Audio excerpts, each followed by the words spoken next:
The Adventures of Sherlock Holmes by Arthur Conan Doyle. Chapter 6. The Man with the Twisted Lip. Isa Whitney, brother of the late Elias Whitney, D.D., principal of the Theological College of St. George's, was much addicted to opium. The habit grew upon him, as I understand, from some foolish freak when he was at college. For having read De Quincey's description of his dreams and sensations, he had drenched his tobacco with laudanum in an attempt to produce the same effects. He found, as so many more have done, that the practice is easier to attain than to get rid of, and for many years he continued to be a slave to the drug, an object of mingled horror and pity to his friends and relatives. I can see him now, with yellow pasty face, drooping lids, and pinpoint pupils, all huddled in a chair, the wreck and ruin of a noble man.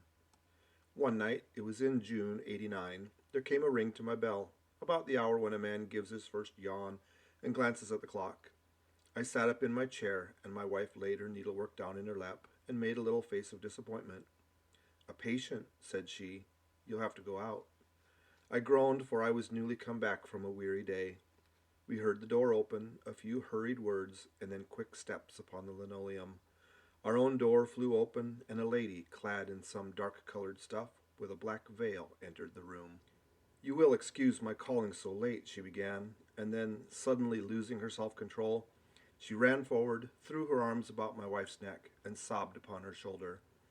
"Oh, I'm in such trouble," she cried. "I do so want a little help." "Why," said my wife, pulling up her veil, "it's Kate Whitney. How you startled me, Kate. I had not an idea who you were when you came in." "I didn't know what to do, so I came straight to you." That was always the way. Folk who were in grief came to my wife like birds to a lighthouse. "It was very sweet of you to come. Now you must have some wine and water, and sit here comfortably and tell us all about it. Or should you rather that I sent James off to bed?" "Oh, no, no, I want the doctor's advice and help too. It's about Isa. He has not been home for 2 days. I am so frightened about him." It was not the first time that she had spoken to us of her husband's trouble. To me as a doctor, to my wife as an old friend and school companion. We soothed and comforted her by such words as we could find. Did she know where her husband was? Was it possible that we could bring him back to her? It seemed that it was. She had the surest information that of late he had, when the fit was on him, made use of an opium den in the farthest east of the city. Hitherto his orgies had always been confined to one day, and he had come back, twitching and shattered in the evening. But now the spell had been upon him 48 hours, and he lay there, doubtless among the dregs of the docks, breathing in the poison or sleeping off the effects. There he was to be found, she was sure of it, at the Bar of Gold in Upper Swandam Lane. But what was she to do? How could she, a young and timid woman, make her way into such a place and pluck her husband out from among the ruffians who surrounded him? There was the case, and of course there was but one way out of it. Might I not escort her to this place? And then, as a second thought, why should she come at all? I was Isa Whitney's medical adviser, and as such I had influence over him. I could manage it better if I were alone.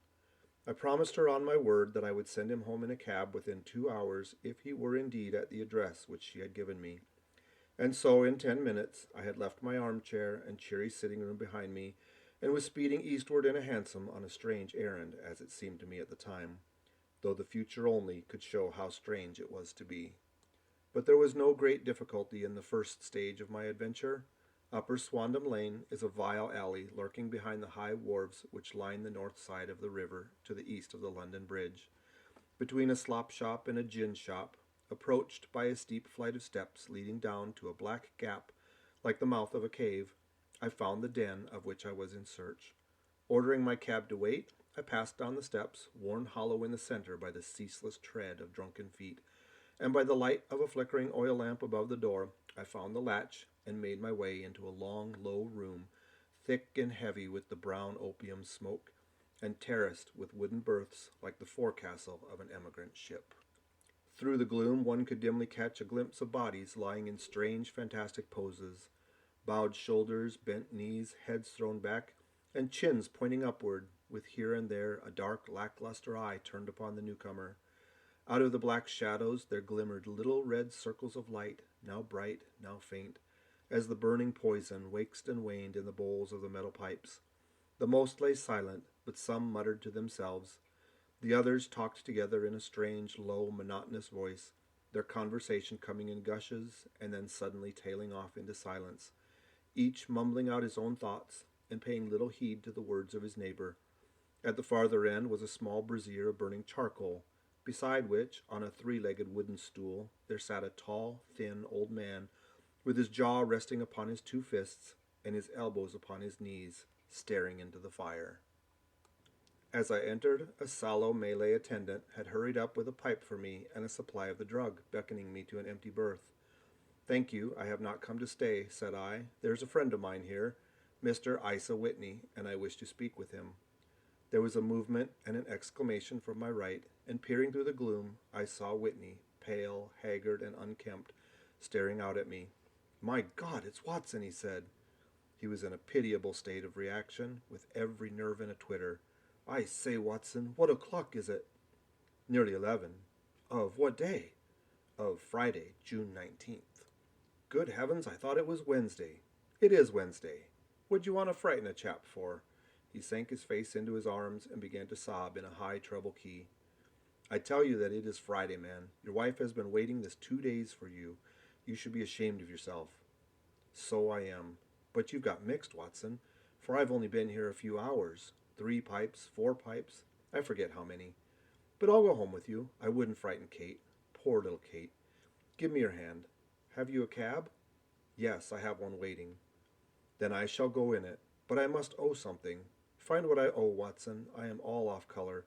I can do nothing for myself."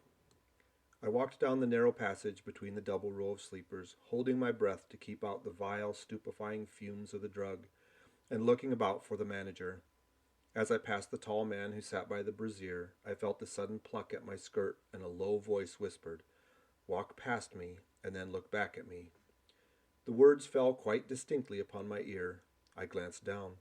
They could only have come from the old man at my side, and yet he now sat as absorbed as ever, very thin, very wrinkled, bent with age, an opium pipe dangling down from between his knees, as though it had dropped in sheer lassitude from his fingers.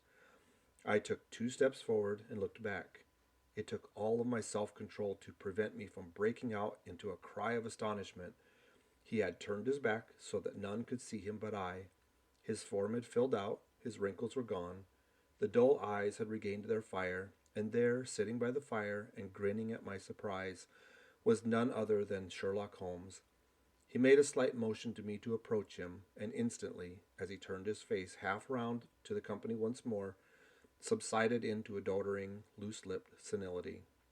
"Holmes," I whispered, "what on earth are you doing in this den?" "As low as you can," he answered. "I have excellent ears. If you would have the great kindness to get rid of that sottish friend of yours, I should be exceedingly glad to have a little talk with you." "I have a cab outside." "Then pray send him home in it. You may safely trust him, for he appears to be too limp to get into any mischief. I should recommend you also send a note by the cabman to your wife to say that you have thrown in your lot with me. If you will wait outside, I shall be with you in 5 minutes." It was difficult to refuse any of Sherlock Holmes' requests, for they were always so exceedingly definite, and put forward with such a quiet air of mastery. I felt, however, that when Whitney was once confined in the cab, my mission was practically accomplished, and for the rest, I could not wish anything better than to be associated with my friend in one of those singular adventures which were the normal condition of his existence. In a few minutes I had written my note, paid Whitney's bill, led him out to the cab, and seen him driven through the darkness. In a very short time, a decrepit figure had emerged from the opium den, and I was walking down the street with Sherlock Holmes. For 2 streets he shuffled along with a bent back and an uncertain foot. Then, glancing quickly round, he straightened himself out and burst into a hearty fit of laughter. "I suppose, Watson," said he, "that you imagine that I have added opium smoking to cocaine injections and all the other little weaknesses on which you have favored me with your medical views. I was certainly surprised to find you there, but not more so than I to find you. I came to find a friend, and I to find an enemy." "An enemy?" "Yes, one of my natural enemies, or shall I say my natural prey.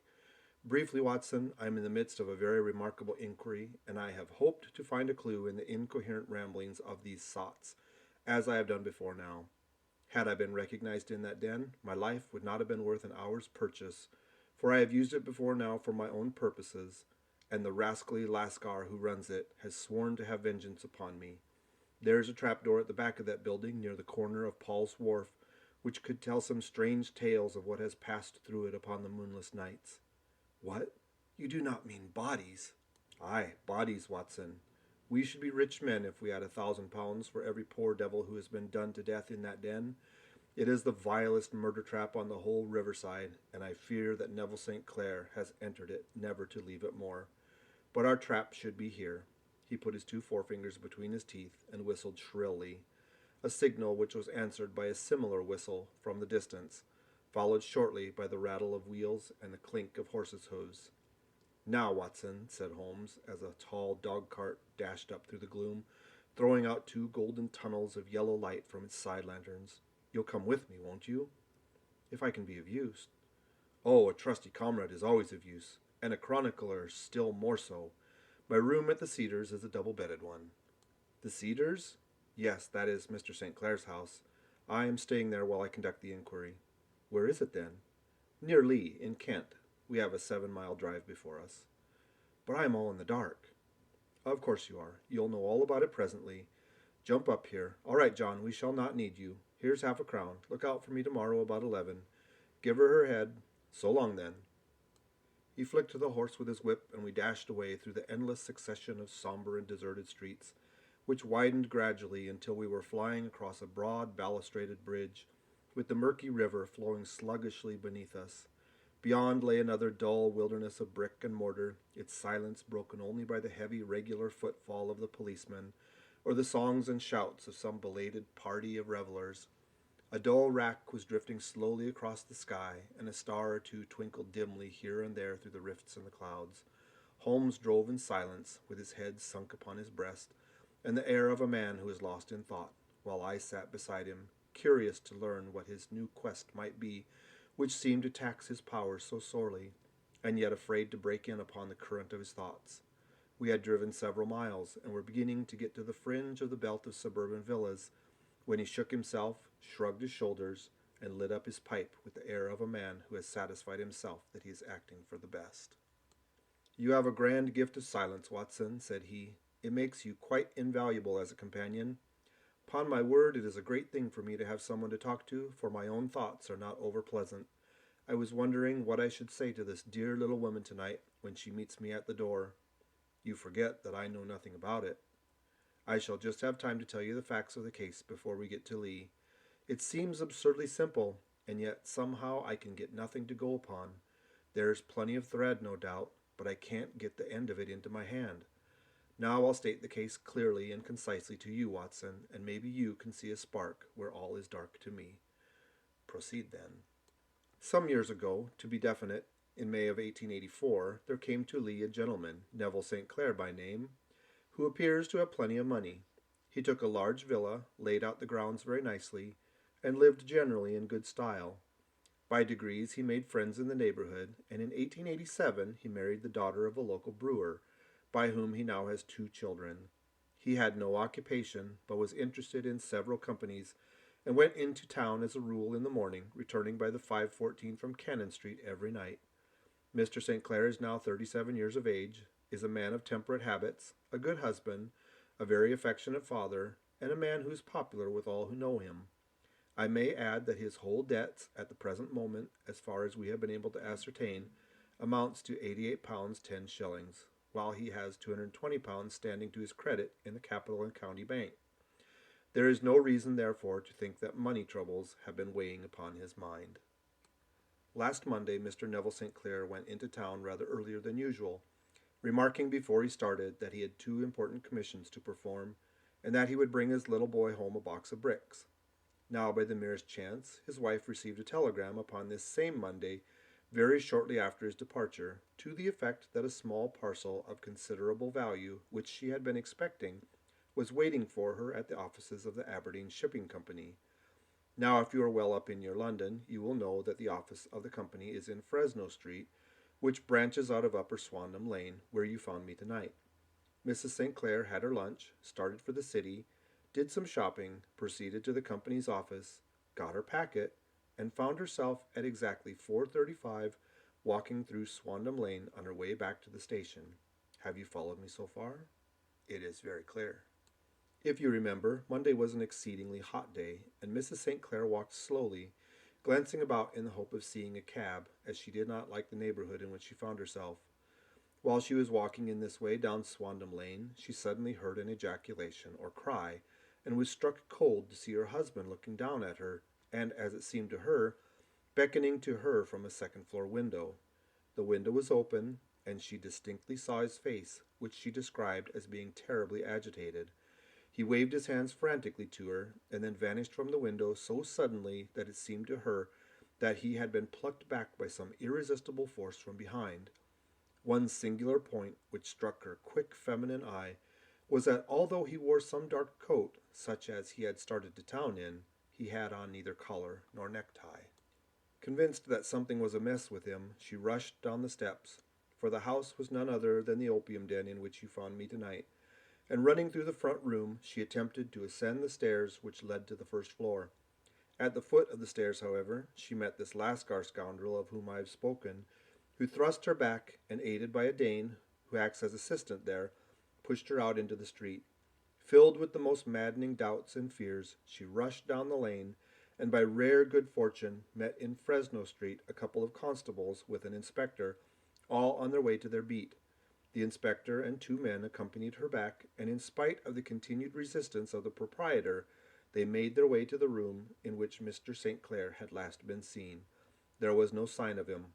In fact, in the whole of that floor there was not one to be found save a crippled wretch of hideous aspect, who it seems has made his home there. Both he and the Lascar stoutly swore that no one else had been in the front room during the afternoon. So determined was their denial that the inspector was staggered, and had almost come to believe that Mrs. St. Clair had been deluded, when, with a cry, she sprang at a small deal box which lay upon the table, and tore the lid from it. Out there fell a cascade of children's bricks. It was the toy which he had promised to bring home. This discovery, and the evident confusion which the cripple showed, made the inspector realize that the matter was serious.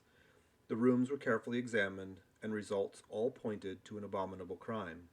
The front room was plainly furnished as a sitting room, and led to a small bedroom, which looked out upon the back of one of the wharves. Between the wharf and the bedroom window is a narrow strip, which is dry at low tide, but is covered at high tide with at least 4.5 feet of water. The bedroom window was a broad one, and opened from below. On examination, traces of blood were to be seen upon the windowsill, and several scattered drops were visible upon the wooden floor of the bedroom. Thrust away behind a curtain in the front room were all the clothes of Mr. Neville St. Clair, with the exception of his coat. His boots, his socks, his hat, and his watch, all were there. There were no signs of violence upon any of these garments, and there were no other traces of Mr. Neville St. Clair. Out of the window he must apparently have gone, for no other exit could be discovered, and the ominous blood stains upon the sill gave little promise that he could save himself by swimming, for the tide was at its very highest at the moment of the tragedy. And now as to the villains who seemed to be immediately implicated in the matter. The Lascar was known to be a man of the vilest antecedents, but as by Mrs. St. Clair's story, he was known to have been at the foot of the stair within a very few seconds of her husband's appearance at the window, he could hardly have been more than an accessory to the crime. His defense was one of absolute ignorance, and he protested that he had no knowledge as to the doings of Hugh Boone, his lodger, and that he could not account in any way for the presence of the missing gentleman's clothes.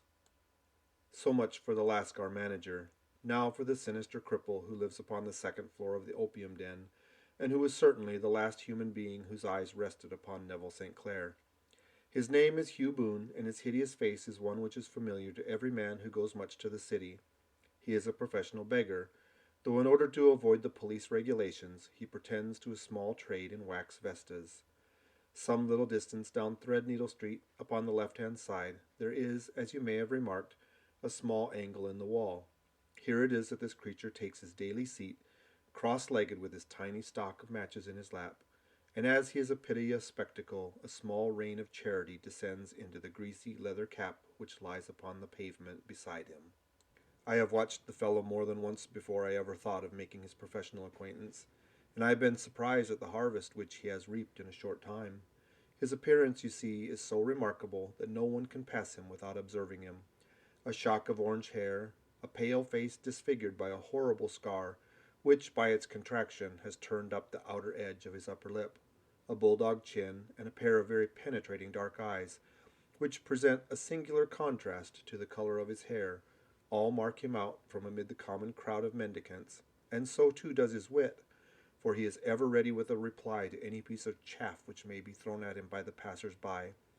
This is the man whom we now learn to have been the lodger at the opium den, and to have been the last man to see the gentleman of whom we are in quest. But a cripple, said I. What could he have done single-handed against a man in the prime of his life? He is a cripple in the sense that he walks with a limp, but in other respects he appears to be a powerful and well-nurtured man. Surely your medical experience would tell you, Watson, that weakness in one limb is often compensated for by exceptional strength in the others. Pray continue your narrative. Mrs. St. Clair had fainted at the sight of the blood upon the window, and she was escorted home in a cab by the police, as her presence could be of no help to them in their investigations. Inspector Barton, who had charge of the case, made a very careful examination of the premises, but without finding anything which threw any light upon the matter. One mistake had been made in not arresting Boone instantly, as he was allowed some few minutes during which he might have communicated with his friend the Lascar, but this fault was soon remedied, and he was seized and searched, without anything being found which could incriminate him. There were, it is true, some blood-stains upon his right shirt-sleeve, but he pointed to his ring finger, which had been cut near the nail, and explained that the bleeding had come from there, adding that he had been to the window not long before, and that the stains which had been observed there came doubtless from the same source.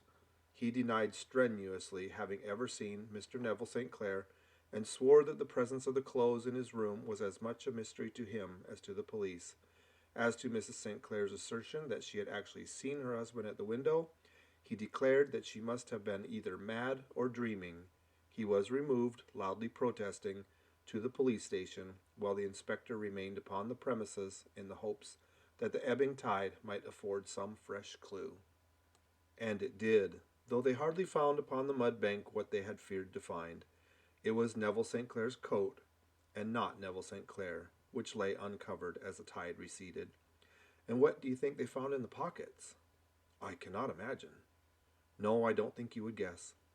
Every pocket stuffed with pennies and halfpennies, 421 pennies and 270 halfpennies. It was no wonder that it had not been swept away by the tide. But a human body is a different matter. There's a fierce eddy between the wharf and the house. It seemed likely enough that the weighted coat had remained when the stripped body had been sucked away into the river. But I understand that all the other clothes were found in the room. Would the body be dressed in a coat alone? No, sir, but the facts might be met speciously enough.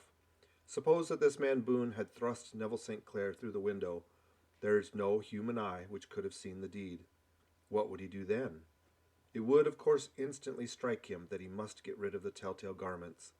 He would seize the coat then, and be in the act of throwing it out, when it would occur to him that it would swim and not sink. He has little time, for he has heard the scuffle downstairs when the wife tried to force her way up, and perhaps he has already heard from his Lascar confederate that the police are hurrying up the street. There is not an instant to be lost. He rushes to some secret hoard where he has accumulated the fruits of his beggary, and he stuffs all the coins upon which he can lay his hands into the pockets to make sure of the coat's sinking. He throws it out, and would have done the same with the other garments, had not he heard the rush of steps below, and only just had time to close the window when the police appeared.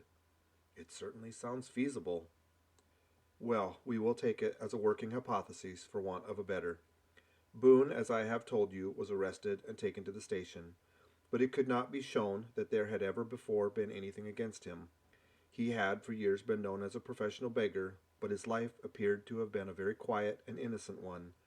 There the matter stands at present, and the questions which have to be solved: what Neville St. Clair was doing in the opium den, what happened to him when there, where is he now, and what Hugh Boone had to do with his disappearance, are all as far from a solution as ever.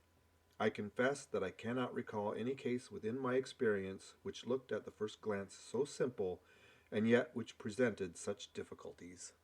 While Sherlock Holmes had been detailing this sinister series of events, we had been whirling through the outskirts of the great town until the last straggling houses had been left behind, and we rattled along with a country hedge upon either side of us. Just as he finished, however, we drove through two scattered villages where a few lights still glimmered in the windows. "We are on the outskirts of Lee," said my companion. "We have touched on 3 English counties in our short drive, starting in Middlesex, passing over an angle of Surrey, and ending in Kent. See that light among the trees? That is the Cedars, and beside that lamp sits a woman whose anxious ears have already, I have little doubt, caught the clink of our horses' feet." "But why are you not conducting the case from Baker Street?" I asked. "Because there are many inquiries which must be made out here. Mrs. St. Clair has most kindly put 2 rooms at my disposal, and you may rest assured that she will have nothing but a welcome for my friend and colleague. I hate to meet her, Watson, when I have no news of her husband. Here we are. Whoa, there, whoa." We had pulled up in front of a large villa which stood within its own grounds.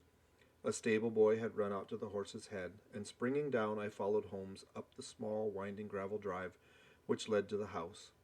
As we approached, the door flew open, and a little blonde woman stood in the opening, clad in some sort of light mousseline de soie, with a touch of fluffy pink chiffon at her neck and wrists. She stood with her figure outlined against the flood of light, one hand upon the door, one half raised in her eagerness. Her body slightly bent, her head and face protruded, with eager eyes and parted lips, a standing question. "Well?" she cried. "Well?" And then, seeing that there were 2 of us, she gave a cry of hope, which sank into a groan as she saw that my companion shook his head and shrugged his shoulders. "No good news?" "None." "No bad?" "No." "Thank God for that. But come in. You must be weary. You've had a long day." "This is my friend, Dr. Watson. He has been of most vital use to me in several of my cases, and a lucky chance has made it possible for me to bring him out and associate him with this investigation." "I am delighted to see you," she said, pressing my hand warmly. "You will, I am sure, forgive anything that may be wanting in our arrangements, when you consider the blow which has come so suddenly upon us." "My dear madam," I said, "I am an old campaigner, and if I were not, I can very well see that no apology is needed. If I can be of any assistance, either to you or to my friend here, I shall be indeed happy." "Now, Mr. Sherlock Holmes," said the lady as we entered a well-lit dining-room, upon the table of which a cold supper had been laid out, "I should very much like to ask you 1 or 2 plain questions, to which I beg that you will give a plain answer." "Certainly, madam." "Do not trouble about my feelings. I am not hysterical, nor given to fainting. I simply wish to hear your real opinion." "Upon what point?" "In your heart of hearts, do you think that Neville is alive?" Sherlock Holmes seemed to be embarrassed by the question. "Frankly now," she repeated, standing upon the rug and looking keenly down at him as he leaned back in a basket chair. "Frankly then, madam, I do not." "You think he is dead?" "I do." "Murdered?" "I don't say that. Perhaps." "And on what day did he meet his death?" "On Monday." "Then perhaps, Mr. Holmes, you would be good enough to explain how it is that I have received a letter from him today." Sherlock Holmes sprang out of his chair as if he had been galvanized. "What?" he roared. "Yes, today." She stood smiling, holding up a little slip of paper in the air. "May I see it?" "Certainly." He snatched it from her in his eagerness, and smoothing it out upon the table, he drew over the lamp and examined it intently. I had left my chair and was gazing at it over his shoulder. The envelope was a very coarse one, and it was stamped with the Gravesend postmark and with a date of that very day, or rather of the day before, for it was considerably after midnight. "Coarse writing," murmured Holmes. "Surely this is not your husband's writing, madam." "No, but the enclosure is." "I perceive also that whoever addressed the envelope had to go and inquire as to the address." "How can you tell that?" "The name, you see, is in perfect black ink, which has dried itself. The rest is of the grayish color, which shows that blotting paper has been used. If it had been written straight off, and then blotted, none of it would be of a deep black shade. This man has written the name, and there has then been a pause before he wrote the address, which can only mean that he was not familiar with it. It is, of course, a trifle, but there is nothing so important as trifles. Let us now see the letter. Ha! There has been an enclosure here. Yes, there was a ring, his signet ring. And you're sure this is your husband's hand? One of his hands. One? His hand when he wrote hurriedly. It is very unlike his usual writing, and yet I know it well. Dearest, do not be frightened. All will come well. There is a huge error which it may take some little time to rectify. Wait in patience, Neville. Written in pencil upon the flyleaf of a book, octavo size, no watermark. Posted today in Gravesend by a man with a dirty thumb. Ha! And the flap has been gummed, if I am not very much in error, by a person who had been chewing tobacco. And you have no doubt that it is your husband's hand, madam? None. Neville wrote those words. And they were posted today at Gravesend. Well, Mrs. Sinclair, the clouds lighten, though I should not venture to say that the danger is over. But he must be alive, Mr. Holmes. Unless this is a clever forgery to put us on the wrong scent. The ring, after all, proves nothing. It may have been taken from him. No, no, it is. It is his very own writing. Very well. It may, however, have been written on Monday and only posted today. That is possible. If so, much may have happened between. Oh, you must not discourage me, Mr. Holmes. I know that all is well with him. There is so keen a sympathy between us that I should know if evil came upon him. On the very day that I saw him last, he cut himself in the bedroom, and yet I, in the dining room, rushed upstairs instantly with the utmost certainty that something had happened. Do you think that I would respond to such a trifle and yet be ignorant of his death? I have seen too much not to know that the impression of a woman may be more valuable than the conclusion of an analytical reasoner. And in this letter you certainly have a very strong piece of evidence to corroborate your view. But if your husband is alive and able to write letters, why should he remain away from you? I cannot imagine. It is unthinkable. And on Monday he made no remarks before leaving you? No. And you were surprised to see him in Swandam Lane? Very much so. Was the window open? Yes. Then he might have called to you. He might. He only, as I understand, gave an inarticulate cry? Yes. A call for help, you thought? Yes, he waved his hands. But it might have been a cry of surprise. Astonishment at the unexpected sight of you might cause him to throw up his hands. It is possible. And you thought he was pulled back. He disappeared so suddenly. He might have leaped back. You did not see anyone else in the room?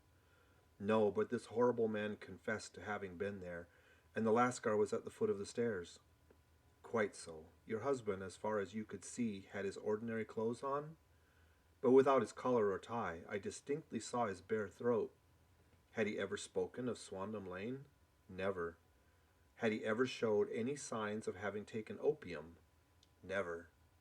Thank you, Mrs. St. Clair. Those are the principal points about which I wished to be absolutely clear.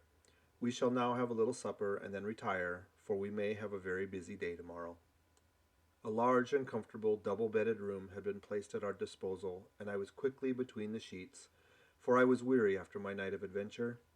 Sherlock Holmes was a man, however, who, when he had an unsolved problem upon his mind, would go for days, and even for a week without rest, turning it over, rearranging his facts, looking at it from every point of view until he had either fathomed it or convinced himself that his data were insufficient. It was soon evident to me that he was now preparing for an all-night sitting.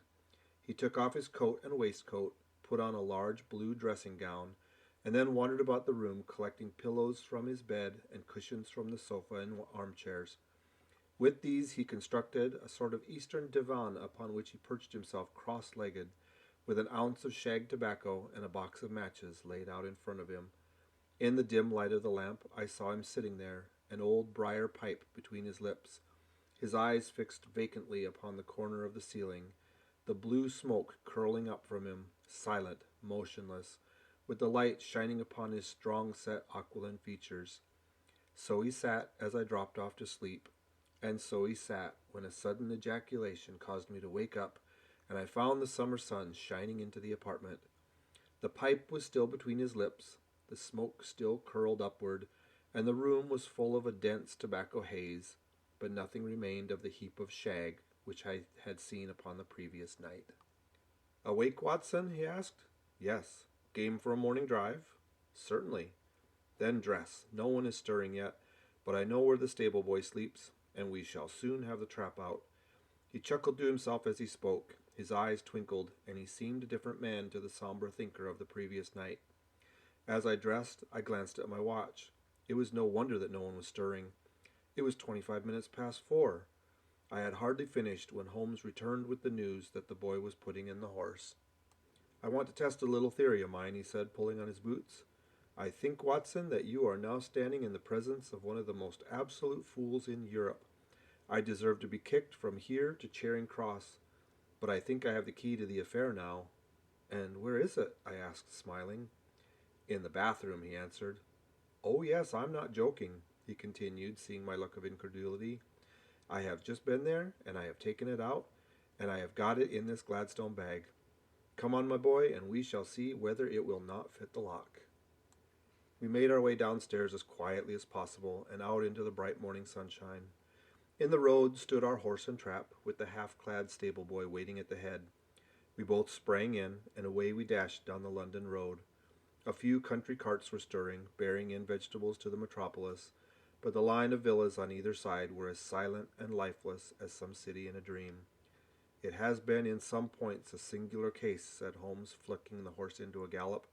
"I confess that I have been as blind as a mole, but it is better to learn wisdom late than never to learn it at all." In town, the earliest risers were just beginning to look sleepily from their windows as we drove through the streets of the Surrey side. Passing down the Waterloo Bridge Road, we crossed over the river, and dashing up Wellington Street, wheeled sharply to the right, and found ourselves in Bow Street. Sherlock Holmes was well known to the force, and the two constables at the door saluted him. One of them held the horse's head, while the other led us in. "Who is on duty?" asked Holmes. "Inspector Bradstreet, sir." "Ah, Bradstreet, how are you?" A tall, stout official had come down the stone-flagged passage in a peaked cap and frogged jacket. "I wish to have a quiet word with you, Bradstreet." "Certainly, Mr. Holmes. Step into my room here." It was a small, office-like room, with a huge ledger upon the table and a telephone projecting from the wall. The inspector sat down at his desk. "What can I do for you, Mr. Holmes?" "I called about that beggar man, Boone, the one who is charged with being concerned in the disappearance of Mr. Neville St. Clair, of Lee." "Yes, he was brought up and remanded for further inquiries." "So I heard. You have him here?" "In the cells." "Is he quiet?" "Oh, he gives no trouble, but he is a dirty scoundrel." "Dirty?"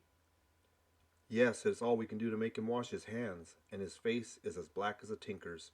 Well, when once his case has been settled, he will have a regular prison bath, and I think, if you saw him, you would agree with me that he needed it." "I should like to see him very much." "Would you? That is easily done. Come this way. You can leave your bag." "No, I think I'll take it." "Very good. Come this way, if you please." He led us down a passage, opened a barred door, passed down a winding stair, and brought us to a whitewashed corridor with a line of doors on each side. "The third on the right is his," said the inspector. "Here it is." He quietly shot back a panel on the upper part of the door and glanced through. "He is asleep," said he. "You can see him very well." We both put our eyes to the grating. The prisoner lay with his face toward us, in a very deep sleep, breathing slowly and heavily. He was a middle-sized man, coarsely clad, as became his calling, with a colored shirt protruding through the rent in his tattered coat. He was, as the inspector had said, extremely dirty, but the grime which covered his face could not conceal its repulsive ugliness.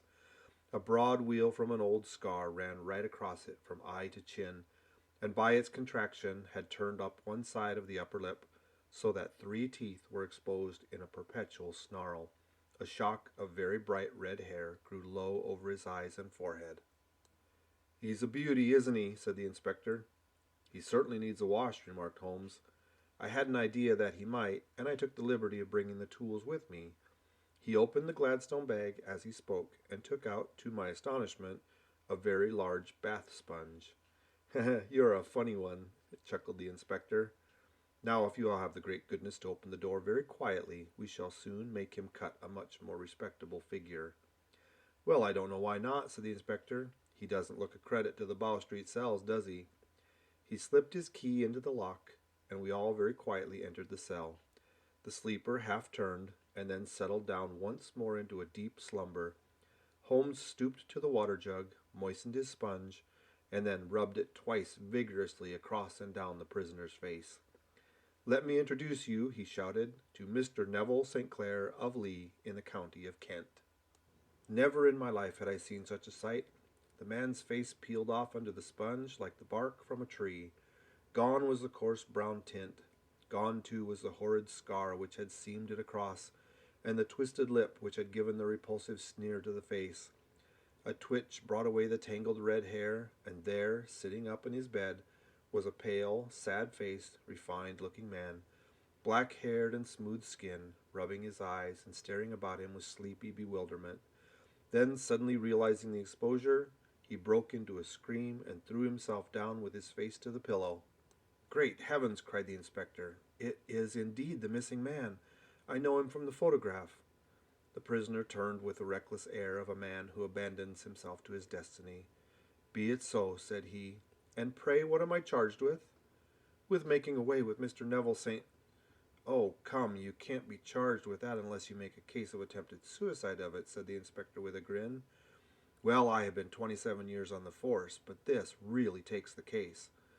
If I am Mr. Neville St. Clair, then it is obvious that no crime has been committed, and that, therefore, I am illegally detained."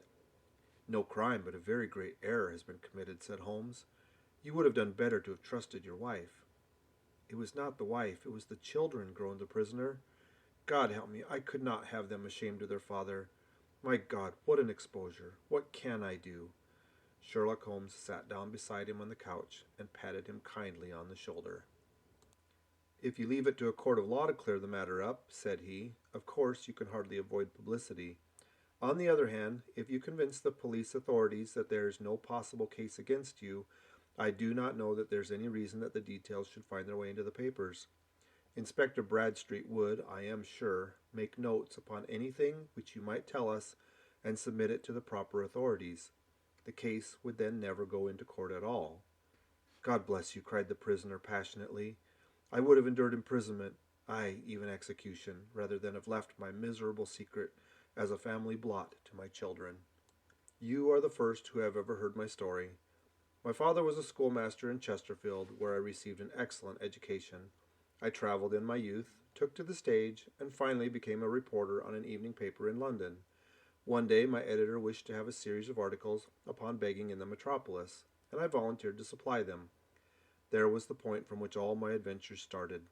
It was only by trying begging as an amateur that I could get the facts upon which to base my articles.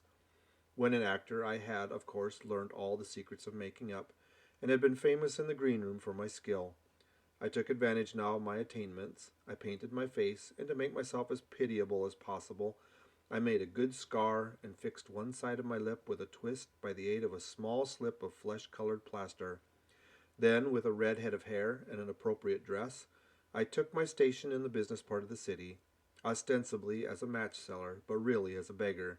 For 7 hours I plied my trade, and when I returned home in the evening, I found to my surprise that I had received no less than 26 shillings 4 pence. I wrote my articles and thought little more of the matter until, some time later, I backed a bill for a friend and had a writ served upon me for £25. I was at my wits' end where to get the money, but a sudden idea came to me. I begged a fortnight's grace from the creditor, asked for a holiday from my employers, and spent the time in begging in the city under my disguise. In 10 days I had the money, and I had paid the debt. Well, you can imagine how hard it was to settle down to arduous work at £2 a week, when I knew that I could earn as much in a day by smearing my face with a little paint, laying my cap on the ground, and sitting still. It was a long fight between my pride and the money, but the dollars won at last, and I threw up reporting and sat day after day in the corner which I had first chosen, inspiring pity by my ghastly face and filling my pockets with coppers. Only one man knew my secret. He was the keeper of a low den in which I used to lodge in Swandam Lane, where I could every morning emerge as a squalid beggar, and in the evenings transform myself into a well-dressed man about town. This fellow, a Lascar, was well paid by me for his rooms, so that I knew that my secret was safe in his possession. Well, very soon I found that I was saving considerable sums of money. I do not mean that any beggar in the streets of London could earn £700 a year, which is less than my average takings, but I had exceptional advantages in my power of making up, and also in a facility of repartee, which improved by practice and made me quite a recognized character in the city. All day a stream of pennies, varied by silver, poured in upon me, and it was a very bad day in which I failed to take £2. As I grew richer, I grew more ambitious, took a house in the country, and eventually married, without anyone having a suspicion as to my real occupation. My dear wife knew that I had business in the city. She little knew what. Last Monday I had finished for the day and was dressing in my room above the opium den, when I looked out of my window and saw, to my horror and astonishment, that my wife was standing in the street, with her eyes fixed full upon me. I gave a cry of surprise, threw up my arms to cover my face, and rushing to my confidant the Lascar, entreated him to prevent anyone from coming up to me. I heard her voice downstairs, but I knew that she could not ascend. Swiftly I threw off my clothes, pulled on those of a beggar, and put on my pigments and wig. Even a wife's eyes could not pierce so complete a disguise. But then it occurred to me that there might be a search of the room, and that the clothes might betray me. I threw open the window, reopening by my violence a small cut which I had inflicted upon myself in the bedroom that morning. Then I seized my coat, which was weighted by the coppers which I had just transferred to it from the leather bag in which I carry my takings. I hurled it out the window, and it disappeared into the Thames. The other clothes would have followed, but at that moment there was a rush of constables up the stair, and a few minutes after I found, rather I confess to my relief, that instead of being identified as Mr. Neville Sinclair, I was arrested as his murderer. I do not know that there is anything else for me to explain. I was determined to preserve my disguise as long as possible, and hence my preference for a dirty face. Knowing that my wife would be terribly anxious, I slipped off my ring and confided it to the Lascar at a moment when no constable was watching me, together with a hurried scrawl telling her that she had no cause to fear. "That note only reached her yesterday," said Holmes. "Good God, what a week she must have spent."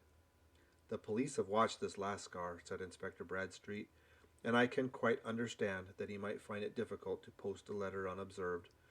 Probably he handed it to some sailor customer of his who forgot all about it for some days." "That was it," said Holmes, nodding approvingly. "I have no doubt of it. But have you never been prosecuted for begging?" "Many times. But what was a fine to me?" "It must stop here, however," said Bradstreet.